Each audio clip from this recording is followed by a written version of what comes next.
Halo semuanya, selamat Halo. siang. Kembali lagi di Satu Awan. Kalian punya kita punya kalian.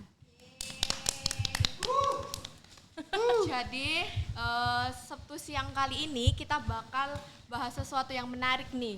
Apa tuh? Mau bahas apa kita hari ini? Valentine. Udah Bukan. dong Udah. tadi. Udah. Oh, ini Kok kayaknya. Valentine banget sih Mas Fatur Oh, ini. jangan-jangan. Mau bahas itu lagi ini, Valentine. Jangan-jangan double dia. Iya, jangan-jangan lagi double nih. Lagi double. Double apa triple? Single. 7. Kucing. Nah, hari ini kita bakal bahas sesuatu yang pernah viral waktu itu. Sebenarnya juga viral sampai sekarang sih. Kita buat itu viral. Apa itu? Kita bahas mengenai PSN, Proyek Strategi Nasional yang tentang Surabaya Waterfront Land atau proyek reklamasinya yang ada di wilayah pesisir Surabaya. Nah, Betul. sebelum kita membahas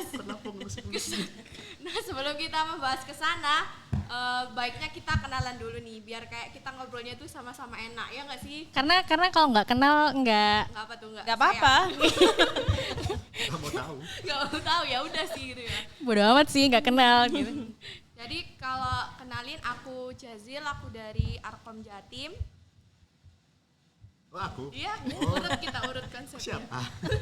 Aku perkenalkan saya Karim dari tadi di sini. Oke. Oke, Mas Karim. Iya, Iya. aku Ria. Dari Gus Durian Surabaya. Oke, aku Ismi dari Gus Durian Surabaya. Oke, karena udah perkenalan nih. Gimana ini? Kita mulai dari mana nih? Mulai dari nol. Kayak Pertamina ya, mulai dari nol. Lu Lo Tit, nani tit. Sponsornya ini. sama itu tadi. Polda. nama ini Romo Didi. Apa sih? Ini Romo Didi. Jadinya PSN yang gimana nih yang Ya, dimaksud nih? gimana nih? Apa sih kan kayak kita mungkin bagi orang awam yang nggak tahu apa itu PSN, SWL, reklamasi. Mungkin kita mulai dari situ ya. Iya, biar boleh.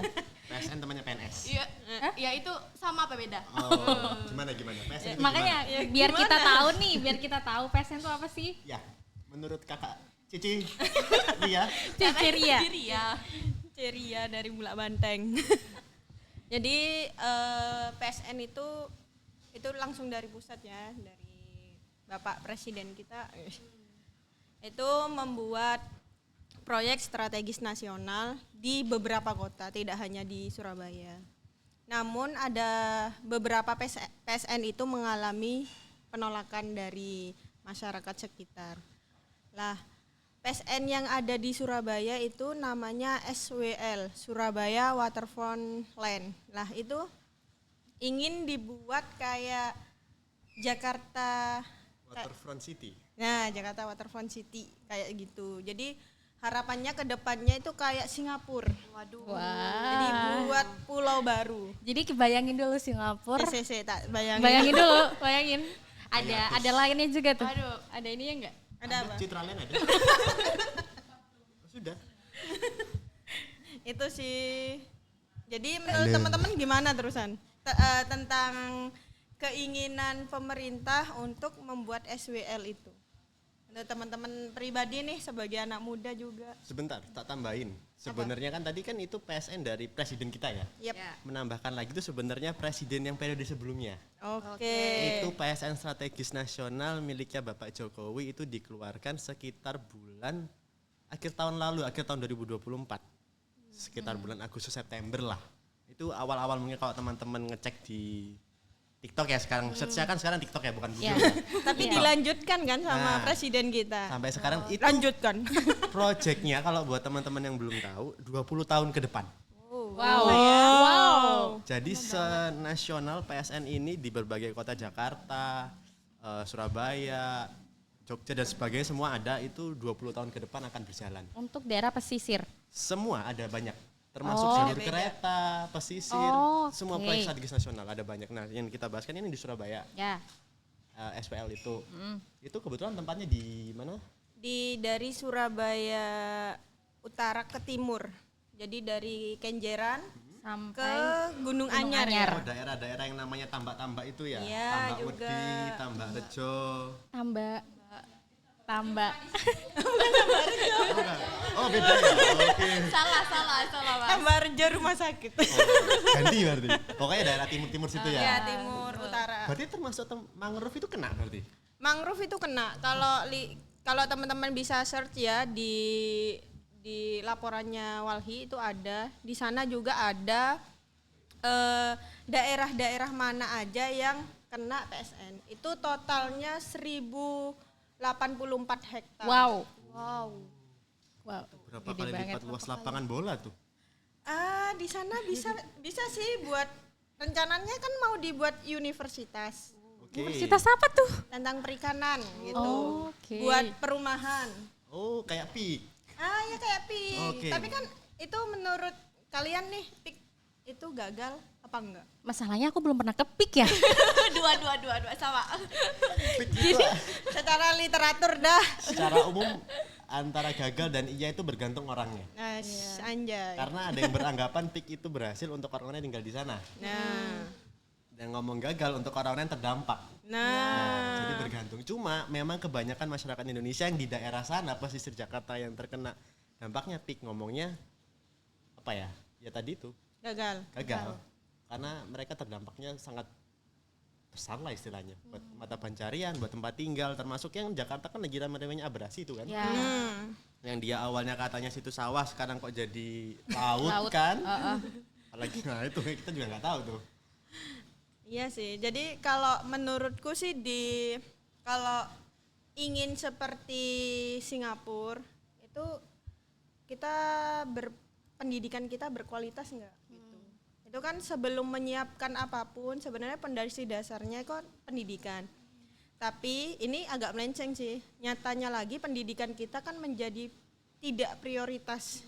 Jadi yang kita dapatkan dari pemerintah justru makan bergizi yang kami belum tahu itu bergizi apa enggak gitu loh. Soalnya belum nyobain ya. Iya, belum nyobain.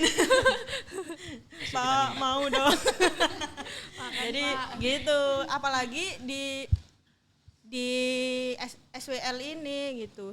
Pertama kali yang harusnya pemerintah pertimbangkan itu masyarakat setempat gitu loh. Itu apakah mereka setuju atau enggak gitu. Ketika setuju, berarti mereka clear nih dengan pekerjaan mereka 20 tahun ke depan. Tidak hanya 20 tahun ke depan sebenarnya, tapi sampai anak cucu mereka. Kalau di pesisir kan mereka nelayan. Iya. Kebanyakan nelayan. Beberapa kali ngobrol dan buat agenda dengan teman-teman di sana, ada komunitas Amnesia itu membuat dokumenter tentang anak pelaut. Jadi anak pelaut itu yang sekarang sekolah itu mulai kekurangan krisis ekonomi lah semenjak ada Suramadu awalnya. Jadi sebelum ada Suramadu banyak tuh tangkapannya, terus berkurang, terus ada jembatan Surabaya itu berkurang lagi, tambah jauh. Semakin jauh nelayan itu mencari ikan, semakin banyak pula yang dikeluarkan, kos yang dikeluarkan. Karena aku nambahkan ya, ingat Suramadu tadi orang Pasuruan aja, kan kemarin aku sempat KKN di sana tuh. Orang Pasuruan aja nelayannya sampai Suramadu. Karena sekarang Suramadu itu jarang ikan, jadi nggak kesana lagi. Karena udah dibangun jembatan itu tadi kan. Benar. Iya, fun fact. Fact aja. Short fact. Jadi yang perlu dipertimbangkan juga kondisi masyarakatnya, keberlanjutan hidup masyarakatnya, karena ini pemerintah gitu loh. Kalau ada omongan, ya daripada kumuh Mbak di Kenjeran, kita sering lihat kan di Instagram, pengen maju gak gelem ngono. Padahal kan merusak lingkungan dengan kemajuan itu dua hal yang berbeda gitu loh. Kalau lihat di mana di laut kan sistemnya terkoneksi kan yo. Jadi kita bisa tuh buang sampah di Gresik, di Laut Gresik, Laut Lamongan. Bisa jadi sampah kita yang dibuang di sana itu bermuara ke Kenjeran. Apakah sampah itu dari masyarakat Kenjeran? Tentu tidak bisa dipukul rata seperti itu gitu loh. Ya. Waktu kita kegiatan terakhir sama Walhi itu, Iya, kita nemu bungkus packagingnya itu dari Thailand. ya pokoknya bukan dari Indonesia. Nah, Buangan ya. Nemunya di Kenjeran padahal. tuh. Ya sebenarnya brand itu tidak dijual di Indonesia. Nah, Ya mungkin seperti itu ya. benar. Itu kayak gitu, tapi yang narasi yang ada di sosial media kita cenderung rasis ya, yang disalahkan suku tertentu. Kawan-kawan di Madura. Iya, tidak mau apa? Maju lah, ginilah gitulah. Padahal kan maju enggaknya suatu negara kalau menurutku sih tergantung bagaimana juga keinginan pemerintah dan masyarakatnya. Iya. Mengenai pemerintah nih, soalnya aku dengar ya, Wali Kota Surabaya yang terpilih, yang sebelumnya juga kan menjabat ya, Pak Eri ya, itu juga ngomong loh waktu rame-ramenya di bulan Agustus September tahun lalu, dia ngomong bahwa program ini itu sebenarnya punya nasional, dia nggak berhak untuk menghalangi ataupun untuk membatalkan. Jadi beliau ini Pak Wali Kota ini ngomongnya program ini itu punya nasional, kita mungkin hanya bisa membantu menyampaikan bahwa masyarakat yang terdampak itu tidak terlalu terdampak. Jadi Wali Kota Surabaya itu ngomongnya akan berusaha membantu warga Surabaya yang terdampak ini agar tidak terlalu terdampak. Ini maksudnya gimana? Gimana tuh maksudnya? Nah, karena dia katanya karena ini kan akan memotong juga kawasan mangrove tadi ya. Itu sebenarnya kawasan yang lagi berkembang di Surabaya. Iya. Yang sekarang bukan sekarang ya, beberapa tahun belakangan ini lagi naik-naiknya mangrove. Berarti salah satunya yang kita pernah ikut kegiatannya itu yang Fangseng. Iya. Ya, di sana itu Fangseng. kena. Itu kena daerah. Ya, eman dong. Yang selama ini itu kegiatan untuk belajar kepada alam Iya, istilahnya ya, harusnya itu. Jadi kita kayak kembali ke alam, melihat kehidupan satwa dan tumbuhan di alam. Mungkin kalau teman-teman yang belum pernah ke sana ya, kita mungkin ngelihat ada ikan yang yang jalan pakai sirip. Ya, Itu baru pertama kita ke sana lihat ada ya hewan seperti itu. Nah, kita akan kehilangan hewan seperti itu kalau memang nanti tempat itu jadi reklamasi. Wow. Terus ngomongin ini sih kan tadi udah disebutin kan kayak dampak buat ke lingkungan, terus ekonomi juga. Pasti kan juga ketika kita bikin reklamasi kan juga kayak kita harus merhitungin dampak di sosial budayanya mereka. Gimana kalau misalnya mereka nanti wilayah sosial budayanya terkena reklamasi dan lain-lain, gimana kehidupan sosial budaya mereka yang udah terbangun selama ini. Betul. Padahal kan itu juga salah satu ciri khas dari masyarakat kita, gotong royong, kolaborasi, semangat, itu kan yang jadi ciri khas itu. Jadi ketika mungkin mikirnya kayak mungkin dari sudut pandang ekonomi yang untuk kota Surabaya, tapi kan kita juga harus memperhitungkan dampak ekonomi, sosial budaya, lingkungan dan lain-lainnya. Ya, jadi kalau saya pribadi menolak PSN. Seret gitu sih. Cuman Seret gitu. gini, Seret langsung. nanti ada X muncul ya. gitu.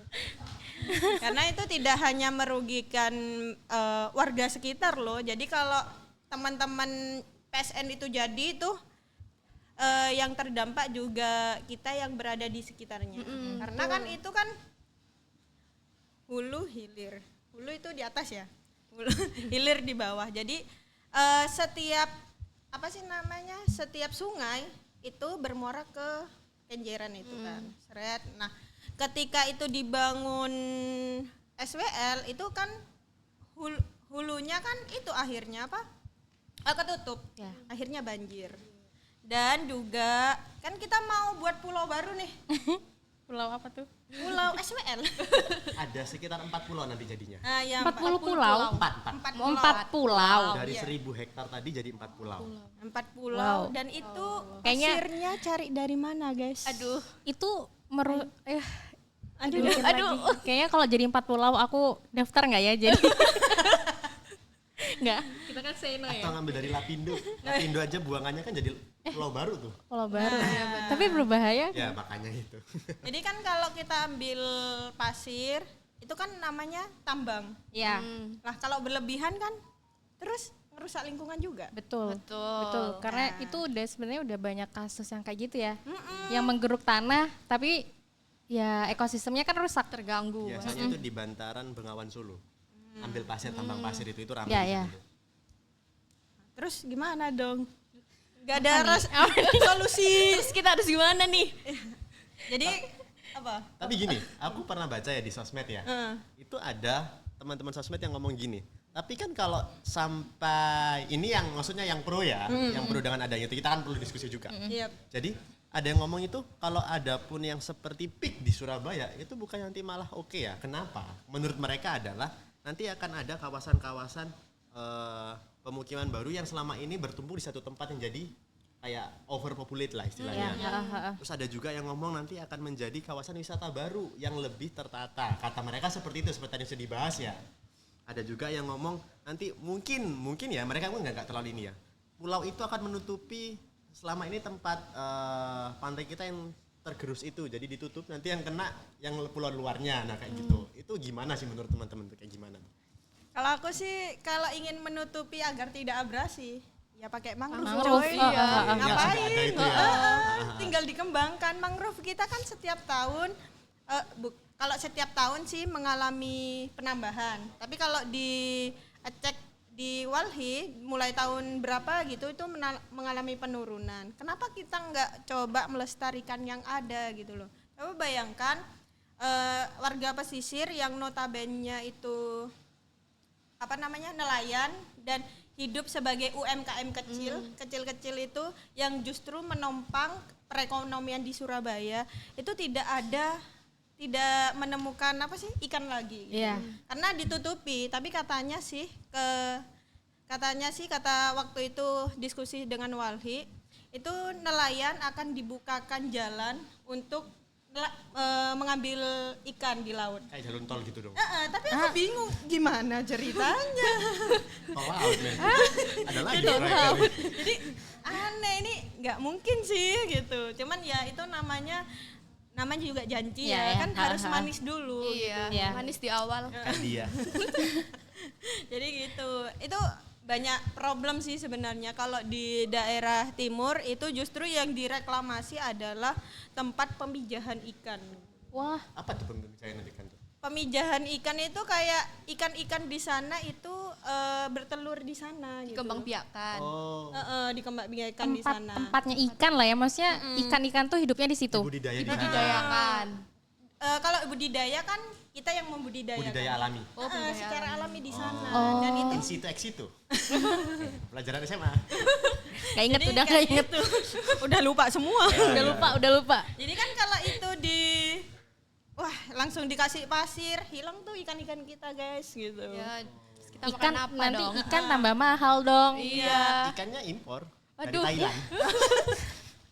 Jadi itu kan justru kan lucu kan kalau kita sebagai negara maritim, Indonesia Ya. kan negara maritim tuh. Tapi kita kesulitan mencari ikan. Itu kan adalah paradok yang kok gitu gitu. Oh, tapi jangan kan Indonesia. Kita aja ya yang selama ini di Surabaya ya. Yep. Kita orang Surabaya, orang pesisir pantai. Tapi kalau kita ditanya Surabaya punya pantai apa yang buat wisata? Nggak ada kayaknya. Ada Kenjeran, tapi kita nggak Tapi mungkin nggak jawab mau. itu Iya, juga kan? Kita pasti nggak mau jawab. Nggak mau, nggak ada mau gitu. jawab, pantai Surabaya apa? Nggak ada. Padahal ada. Nah, itu mungkin yang jadi paradoksnya ya. Iya juga Jadi sih. kayak kita Surabaya punya pantai, kita nggak mau mengakui pantai. Kalau pantai, aja, pantai selatan. Nah, kan? Pantai Selatan, Malang, Iya, jauh, Malang. 5 jam. Atau mungkin yang nggak terlalu jauh yang di Madura. Oh iya. Pantai Pantai 9, sebagainya. Gili Jadi Laba. kita Surabaya pun yang pantainya ada di daerah utara sampai timur, kita nggak mau ke sana. Ya. Ya. Sedih sih. Ya makanya itu agak sedih juga. Bahkan kita warga Surabaya aja tidak mengakui ada pantai di Surabaya. Tapi aku kalau sore dulu itu sering di sana sih. Tahun berapa nih? Dulu ya, Tahun berapa? dulu ya. Enggak, sampai sekarang pun itu agak kalau patah hati. Tempat buat kegalau. Iya. Enggak Ini di pasar ikan itu ya? Yang mana enggak, nih? yang di bawah Suramadu itu kan di bawahnya melenggok kanan. Oh, benteng-benteng. Yang bebatuan itu. Yang bebatuan. Iya, sambil lihat sunset. Kayaknya boleh deh kita nanti podcast di situ. Ya. Iya, di sana Sambil itu udah sunset. keren loh. Iya. Coba Coba bayangkan di sana, terus tiba-tiba mungkin ketika PSN berjalan, semoga tidak ya. Iya, tidak. Terus keganggu pemandangan kita melihat air yang tenang itu, terus tidak ada lagi, kita harus ke pantai itu tidak bisa langsung, harus menyeberangi pulau itu. Kan dari pesisir kita punya space 300 meter untuk kemana ke pulau itu, SWL itu. Jadi kayak kita tidak melihat ketenangan lagi. Justru dulu aku pernah diajari oleh guruku, kalau kamu banyak pikiran dan berisik kepalamu itu, coba ke pantai, lihat ombak yang tenang itu. Wah, bisa Wow. coba nanti. Jadi kalau kalian Kucingku tak bawa. terus jegur no. Dia berisik. Jadi gitu, coba bayangkan hal-hal seperti itu, teman-teman Gen Z yang ruwet, stres, Gen Z depresi, aja nih. Gen Z aja. Gen Z aja semua nih. kalangan. Gen Alpha nggak diajak? Semua.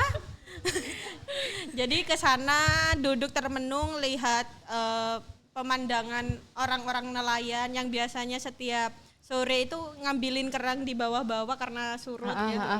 Itu lucu gitu loh. Aku juga pernah sama kawanku ke sana itu sepedaan, terus ke bawah, terus main apa sih, lumpur di sana, sambil enggak, kan udah surut, main di sana. Itu kan kayak hal itu nantinya tidak akan ada lagi gitu loh. Oh iya bener-bener, soalnya aku juga dapat info yang di Jakarta yang Waterfront City itu ya, itu sekarang pantai yang di Peak itu jadi kayak pantai dengan sebutannya pantai sintetis. Karena mereka pasirnya ngambil dari tempat lain, dan di bawah pasir itu dia ada kayak alas lagi seperti plastik. Wah, plastik mana? Plastik Nah, mana? jadi untuk Merusak menghalangi lingkungan biar lagi. biar pasirnya itu tidak turun ke laut semua. Jadi itu sebenarnya bisa disebut dengan pantai apa tadi? Sintetis. Buatan. Jadi mungkin kita setelah habis ini tidak akan merasakan pantai yang alami, akan merasakan pantai sintetis. Iya. Meskipun itu akan estetik di dalam Instagram. Jadi kan kalau di TikTok kan biasanya kita tidak bisa buat konten lagi di alam. Ya, Aku membayangkan sekarang Surabaya ini udah panas banget. Iya. Apalagi nanti setelah dijadiin pulau baru, dan aku ngeliat pik aja udah panas.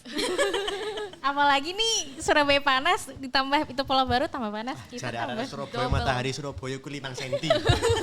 Wah, krosok. Berarti turun jadi 2 cm Wah, nih. bener. Apalagi lampu merah lampu merah Giant. Waduh. Jadi juga, dan selain itu terdampak bagi kita-kita yang suka Estetik. video-videoin itu juga, siapa sih yang akan tinggal di sana di SWL itu? Apakah nelayan-nelayan itu ataukah orang miskin atau mereka yang memiliki modal? Itu kan pertanyaannya selanjutnya. Ya bisa dilihat dari pik juga. Iya. Siapa di PIK itu? Yang mungkin ya nggak usah, belum ada pulau buatan pun ya. Pantai timur Surabaya itu banyak perumahan. Woi. Mungkin teman-teman tahu ya, tapi kita ada akses terbatas untuk masuk ke sana kan. Ya, di sana. Perumahan apa tuh? Nah, aku on. Jadi di sana mungkin nggak semua orang bisa masuk ke sana kan, karena penjaganya cukup ketat. Dan di sana pun ada, ya sebenarnya itu pantai timur Surabaya. Yang selama ini kita tahu itu pantai timur cuma ada di mangrove. Iya, di mangrove. Sebenarnya sepanjang loh pantai timur Surabaya itu. Tapi kita cuma tahu pendek doang yang ada di mangrove itu. Nah, karena ketutup perumahan tadi itu pun belum ada pulau. Apalagi kalau udah pulau, ya udah semua pantai timur kita nggak bakal tahu. Tapi waktu itu saya pernah ikut demo sama teman-teman komunitas di lokal itu untuk menolak PSN. Oh, waktu. Awal-awal ya. Ya, itu ya. yang rame-rame. Tapi sedihnya itu tidak ditemui oleh wali kota kita gitu loh. Sedih banget gitu loh. Terus juga teman-teman juga yang hadir itu tidak hanya mahasiswa ya. Kan kalau demo kan identik dengan mahasiswa, Ya. dengan organisasi. Tidak, ini dihadiri oleh seluruh teman-teman yang ada di tempat itu. Jadi warga lokal. Terdampak. Iya, terdampak. Yang akan Jadi terdampak. anak-anaknya, ibu-ibunya ikut juga semua di sana. Tapi ya sayangnya itu dia pas ke pemerintah Kota Surabaya di Balai Kota itu tidak ditemui oleh Wali kota. wali kota kita waktu itu. Kebetulan pas demo itu sebelum kami demo itu sebelum beliau cuti untuk mencalonkan lagi itu. Jadi itu sebenarnya adalah waktu yang pas karena menurut kami ketika itu di demo dan beliau datang bukan sebagai wali kota tapi sebagai calon wali kota, itu menurut kami adalah janji ya. Kan sebenarnya dalam Islam kan al-wa'du dainun kan ya. Masya Allah. Iya kan? Iya, iya. Oh, apa tuh artinya? Apa? Kan janji janji bu, bukan bu. Janji apa tuh? Apa ya lupa sama. Janji adalah hutang gitu. Jadi sampai sekarang janji adalah pinjol. Bahaya tuh. Jadi orang-orang yang menjanjikan hal-hal kebaikan kepada masyarakatnya sebenarnya sampai nanti mereka sebenarnya punya hutang kepada kita gitu. Aku tagih di akhirat. Waduh. Ini nih, saya nemu kalimat yang diutarakan oleh Pak Eri Cahyadi pada saat itu. Yang dari temu ya. Kalimatnya itu ngomong gini ya. Karena ditanya oleh wartawan pada saat itu, dijawab seperti ini. Strategis negara ya, rekomendasinya juga dari kementerian. Setelah itu yang mengusulkan adalah investor. Di sana mengusulkan semuanya. Setelah itu baru ditetapkan sebagai PSN. Juga dengan PSN itu kita rapat-rapat, tapi kita selalu masukkan. Semuanya memberikan masukan yang penting. Ojo mengganggu nelayan, jelas Eri Cahyadi. Tapi tidak mau menemui pada saat itu. Iya. Gimana ya? Banding terbalik. Gak ada PSN SWL itu yang tidak mengganggu nelayan. Iya. Pasti dong. Pasti mengganggu. Itu adalah kalimat yang menurutku itu ya bingung sih aku sebenarnya. Ya, kalimat penenang seperti tadi disebutkan ya. Nggak ada SWL itu yang tidak mengganggu nelayan. Justru kalau ada SWL terus nggak apa-apa ada SWL nggak mengganggu nelayan. Itu pola pikirnya itu di mana gitu loh. Gimana caranya gitu. Tidak mengganggu ini gimana? Tidak mengganggu gimana? Sebagai Gen Z nih, kita enaknya gimana sih kita bersikap untuk 20, 30, 40 tahun ke depan dengan yang seperti ini nih? Sebenarnya sih kalau kita kan ada dua keberpihakan. Oke. Ya. Pertama kita berpihak pada siapa gitu. Nah, setelah kita berpihak, terus apa yang kita lakukan? Ini Gen Z ya. Kalau dalam keberpihakan itu kita bukan 2 sih 3 ya. Berpihak kepada pemerintah, pemodal atau masyarakat gitu. Kita berpihak kepada mana dulu nih? Setelah itu, aku Sumria atau aku Gus Durian, aku siapa gitu, berpihak kepada orang yang lemah dan dilemahkan. Siapakah itu orang yang dilemahkan? Ya dari 3 ini siapa gitu? Ya masyarakat yang terdampak. Nah setelah itu, setelah kita berpihak kepada satu ini, terus apa yang kita lakukan? Kita punya apa gitu? Kalau kita saya hanya bisa untuk buat konten, terus update terus, nge-tag Pak Eri, nge-tag siapa? Hovifa dan wali kota kita, Wali kota ya? wakil wali kota Armuji ya, kebetulan kan mereka dua-duanya nge-tag semua itu dan sering terus gitu loh. Jadi kita terus melawan dengan itu, karena itu yang kita punya sebagai Gen Z. Ada pula yang sebagai mahasiswa itu perlawanannya gimana? Buat diskusi-diskusi. Kajian. Kajian. Terus bagi akademisi ngapain? Penelitian. Jadi semuanya itu melawan gitu dengan cara masing-masing gitu. Yang paling mudah tadi itu mungkin ya yang kita buat konten. Karena kita Gen Z banget gitu ya. Bergerak lewat sosial media ini. Ya betul. Karena kalau nggak viral kata orang-orang no viral no justice. Betul. Gitu. Karena aku mikirnya walaupun kita melakukan hal itu semua ya, udah usaha itu yang kita lakukan, tapi semisal yang berkuasa, maksudnya kita kan apa ya? Gimana ini? Kan? Bukan pemangku kebijakan. Iya, jadi mau segimanapun ini pesimisku sih. Mau gimana pun kita berusaha, tapi kalau yang di atas tetap untuk melangkah nggak bisa sih.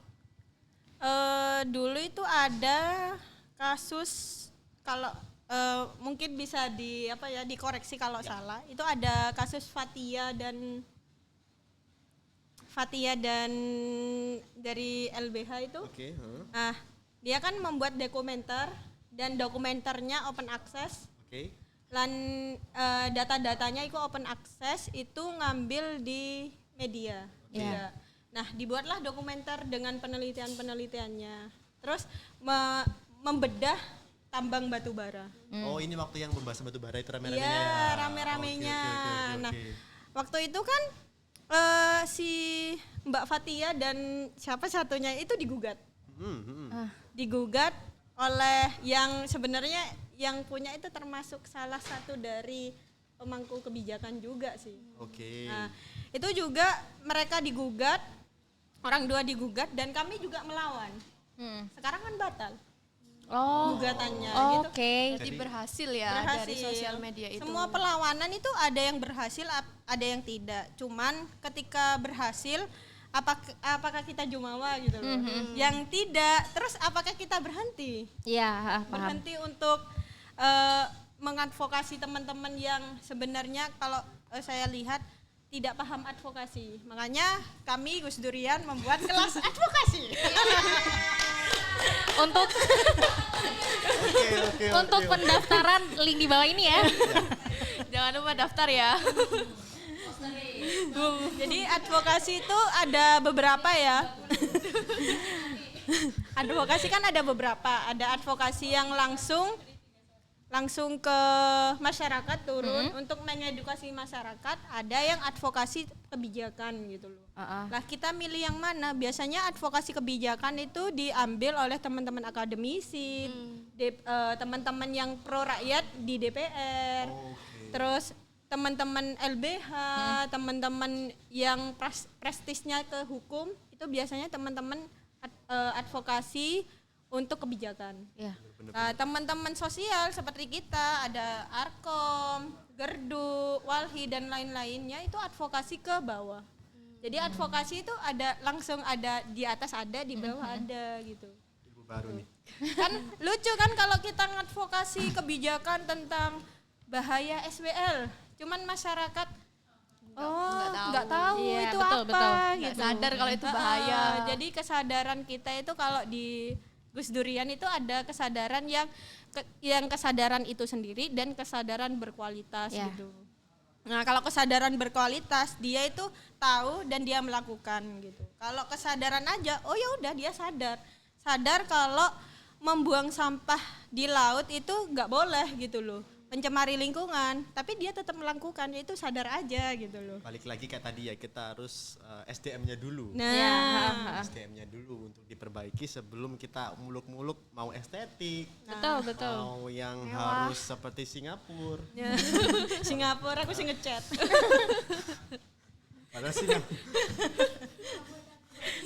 Padahal Singapura pun itu sebenarnya iri dengan negara-negara tetangganya, seperti Malaysia, Indonesia. Saya kecil ya. Iya. Kecil. Jadi kayak satu kota enggak sih? Ya sih kayak Surabaya. Iya, Surabaya ya. Kasih Jatim itu udah kalah sebenarnya. Sebenarnya, cuma kita akhirnya kok memandang mereka sangat tua, harusnya sebenarnya kita juga harusnya ada kelebihan sendiri ya. Bener sih. Tapi ya bener sih, kita harus mengembangkan SDM dulu kan. Benar. SDM kita dari kita yang mungkin kita bergerak sosial tadi ya. Iya. Kita mengajarkan ilmu ke teman-teman yang ada. Ya, biar juga kita nggak gampang dibodohi ya. Bener. Iya, itu sih paling penting. Apalagi oleh pemerintah. Wow. Biasanya dapat amplop udah manu. Aduh. Siapa tuh? Pas mahasiswa demo, pas jadi DPR. Jawab Banyak sendiri ya. Ya banyak. Jadi teman-teman untuk PSN itu cari dulu untuk siapa dan apa gitu loh. Kalau untuk merugikan masyarakat sekitar atau masyarakat yang lemah dilemahkan, itu mendingan berada di kanan kiri kami gitu. Kita melawan bareng-bareng. Bener. Tapi nggak semua PSN juga akan kita tolak. Iya. Karena Iya. Kalau ada- di Surabaya jelas kami tolak. Ada PSN lain maksudnya. Oh Karena iya. kan ada PSN yang katanya mau jalur kereta Kereta. yang untuk pengiriman barang dan sebagainya, itu kan ada, itu kan juga membantu pengiriman. Jadi kita lihat dulu bener tadi ya, kita belajar dulu tentang PSN-nya seperti apa. Kalau ngomong plus minus semua punya plus minus. Kalau ini minus banget. Nah, kita lihat dulu banyak minus Iya, plus minus. screening dulu ya. Benar, lihat dulu. Oke. Ada lagi? Berarti ini yang reklamasi kan, maksudnya PSN yang kita tolak Ya, itu. reklamasi yang ada di Surabaya tuh. Yang ada di Surabaya. Nah, aku tadi kepikiran sama kata-katanya Mbak Sum sih, kayak apa sih yang bisa kamu lakukan sebagai seorang Gen Z gitu kan? Anjay. Kan kita kan sering mungkin sebagai Gen Z ataupun generasi manapun kan pasti nggak asing banget sama yang namanya TikTok, terus sosial media. Itu kan banyak banget ya, kalau nggak baru viral terus baru ditindak, viral baru ditindak, viral baru ditindak. Nah mungkin itu salah satu kekuatan kita sebagai Gen Z kan, akhir-akhir ini kan ada kayak kata-kata Gen Z mengubah dunia, Gen Z menguasai dunia. Nah itu bisa kita manfaatkan gitu, kita sebagai Gen Z untuk apa ya, mengerahkan semua gerakan kita gitu untuk sama-sama ngomongin masalah reklamasi ini gitu. Hidup Gen Z. Hidup Gen Z. Soalnya gak hanya Gen Z, tapi kan bisa kayak dari Gen milenial, Milenial. semua dari kalangan masyarakat. Kita Iya, kalau mati kan nggak jadi presiden, Mbak.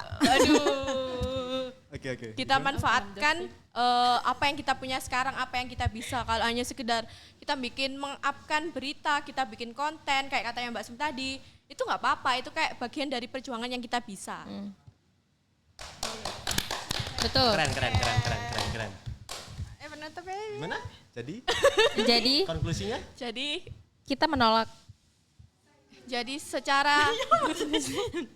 secara dari diskusi kita kan udah ketahuan banget ya kalau reklamasi itu gimana. Terus mungkin kalau kalian belum cukup sama pembahasan kita, kalian bisa kayak cari literasi sendirilah yang menurut kalian mana keberpihakan kalian terhadap reklamasi ini. Oke. Jadi kalau kalian sudah menemukan keberpihakan kalian di mana dan kalian kayak sesuai sama kami, ayo kita bergerak sama-sama. Genggam tangan.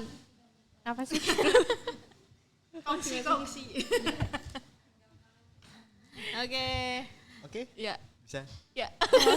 Bingung ini. Closing statement? Yes, kata-kata hari ini mungkin. Kata-kata hari ini. Kata-kata Ceria. Kok aku dulu, aku bingung, aku belum mikir. Cece di antara kita. Ceria. Lawannya Sumpia. Kalau bumimu rusak, manusia juga rusak. Mantap. Sumriah 2025. Hidup Sum. Lanjut. Apa ya? Buat aku nungguin ya. Iya, aku bingung. Untuk aku ya sama seperti Mbak Sum, jaga alam untuk kehidupan kita seterusnya. Aku ya. Mas Karim. Mas Karim. Baik, kata-kata hari ini. Tidak ada perjuangan yang sia-sia. Semua perjuangan itu akan baik, bergantung kita melihat dari sudut pandangnya masing-masing. Wih, mantap. Kalau aku kata-kata hari ini aku setuju sama mereka semua. Jadi itu aja dari kita, udah kan? Udah. Mungkin sampai jumpa di episode Satu Awan selanjutnya di Sabtu minggu depan. Jangan lupa like, subscribe, komen, nyalain loncengnya, share ke teman-teman kalian. Baik, wajib.